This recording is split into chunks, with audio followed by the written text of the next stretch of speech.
চারদিকে কাঁচ ভাঙার ঝনঝনানির মাঝে বাতাসে ভেসে এলো মদের উগ্র গন্ধ। হাতে লাঠি নিয়ে একদল নারী মারমুখী হয়ে তছনছ করছেন দোকানের তাকে সাজানো একের পর এক বোতল। কোনো দাঙ্গা বা ব্যক্তিগত শত্রুতা নয়, এ যেন এক অস্তিত্ব রক্ষার লড়াই। তিল তিল করে গড়ে তোলা সুখের সংসার যখন নেশার করাল গ্রাসে বিলীন হতে বসেছে, তখন দেয়ালে পিঠ ঠেকে যাওয়া নারীরা নিজেরাই আইন হাতে তুলে নিলেন। চাঞ্চল্যকর এই ঘটনাটি ঘটেছে ভারতের উত্তরপ্রদেশের আগ্রা জেলার মহুয়া গ্রামে। আগ্রা জয়পুর জাতীয় সড়কের পাশে অবস্থিত একটি মদের দোকানকে কেন্দ্র করে দীর্ঘদিন ধরেই ক্ষোভ জমেছিল স্থানীয় নারীদের মনে।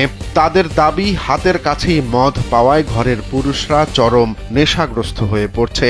ফলে প্রতিদিনের পারিবারিক শান্তি যেমন বিঘ্নিত হচ্ছে, তেমনি পাল্লা দিয়ে বাড়ছে পারিবারিক সহিংসতার ঘটনা।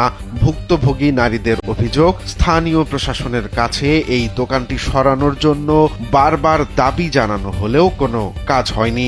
অবশেষে নিরুপায় হয়ে বুধবার লাঠি হাতে একত্রিত হন গ্রামের শতাধিক নারী।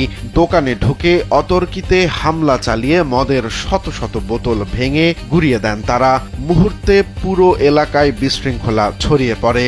ঘটনার একটি ভিডিও ইতোমধ্যেই সামাজিক যোগাযোগ মাধ্যমে ভাইরাল হয়েছে। ভিডিওটি দেখে নেটিজেনরা ওই ভুক্তভোগী নারীদের সাহসের প্রশংসা করেছেন।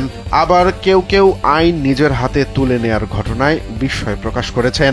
তবে ঘর বাঁচাতে এই নারীদের রণচণ্ডী রূপ এখন পুরো এলাকায় আলোচনার কেন্দ্রবিন্দুতে পরিণত হয়েছে।